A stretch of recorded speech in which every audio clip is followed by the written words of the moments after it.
কাশ্মীর সীমান্তে ভারত ও পাকিস্তানের সেনাদের মধ্যে গোলাগুলির ঘটনা ঘটেছে। এই নিয়ে সেখানে চরম উত্তেজনা বিরাজ করছে। ভারতের গণমাধ্যমগুলোতে বলা হয়েছে, নতুন করে উত্তেজনা সৃষ্টির জন্য পাকিস্তানি সেনাদের দায়ী করেছে ভারতের সেনাবাহিনী।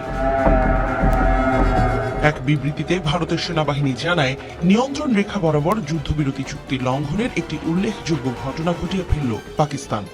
বিবৃতিতে আরও বলা হয়েছে, এই ঘটনায় কোনো হতাহতের খবর পাওয়া যায়নি।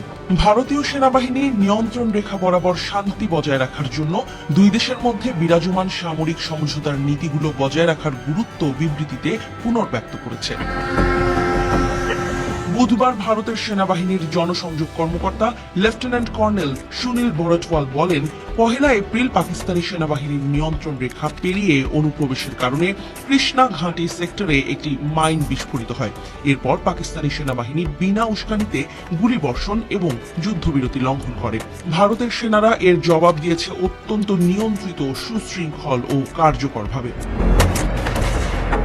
কাশ্মীর সীমান্তে এই উত্তেজনা ও গোলাগুলির বিষয়ে পাকিস্তানি সেনাবাহিনীর পক্ষ থেকে এখনো কোনো আনুষ্ঠানিক প্রতিক্রিয়া পাওয়া যায়নি। 2021 সালের 25 ফেব্রুয়ারি ভারত ও পাকিস্তান যুদ্ধবিরতি চুক্তি নবায়ন করার পর থেকে নিয়ন্ত্রণ রেখা বরাবর যুদ্ধবিরতি চুক্তি লঙ্ঘনের ঘটনা বিশেষ ঘটেনি।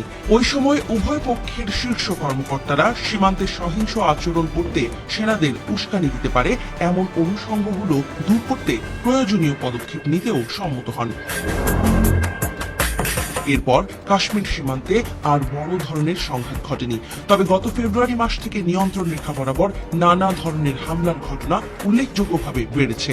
গত ফেব্রুয়ারি মাসেই আইইডি বিস্ফোরণে নিহত হয়েছেন ভারতের 2 সেনা সদস্য এবং আহত হয়েছেন 1 জন। তল্লাশি অভিযানের সময় বিপুল পরিমাণ অস্ত্র উদ্ধার হয়েছে। ওই একই মাসের প্রথম সপ্তাহে নিয়ন্ত্রণ রেখা পেরিয়ে কৃষ্ণা ঘাঁটি সেক্টর হয়ে পুঞ্চে ঢোকার চেষ্টা করছিল 7 পাকিস্তানি অনুপ্রবেশকারী। ভারতীয় সেনাদের লক্ষ্য করে গুলিও চালায় তারা। ভারতীয় সেনাবাহিনীর পক্ষ থেকে জানানো হয়েছে, সম্প্রতি নিয়ন্ত্রণ রেখা সংলগ্ন জেলাগুলোতে সন্দেহজনক কাজকর্ম বৃদ্ধি পেয়েছে, তাই নিয়ন্ত্রণ রেখা বরাবর এলাকাগুলোতে নজরদারি বৃদ্ধি করা হয়েছে। এমন সময় এই ঘটনা ঘটল যখন ভারতের কেন্দ্রীয় স্বরাষ্ট্রমন্ত্রী অমিত শাহ জম্মু ও কাশ্মীর সফরের প্রস্তুতি নিচ্ছেন। আগামী 7 ও 8 এপ্রিল তার ওই সফরটি হবার কথা রয়েছে। পাকিস্তান সীমান্তে ভারতের কাথুয়া জেলায় এমনিতেই 11 দিন ধরে জঙ্গিদের বিরুদ্ধে নিরাপত্তা বাহিনী ও পুলিশ অভিযান চালাচ্ছে।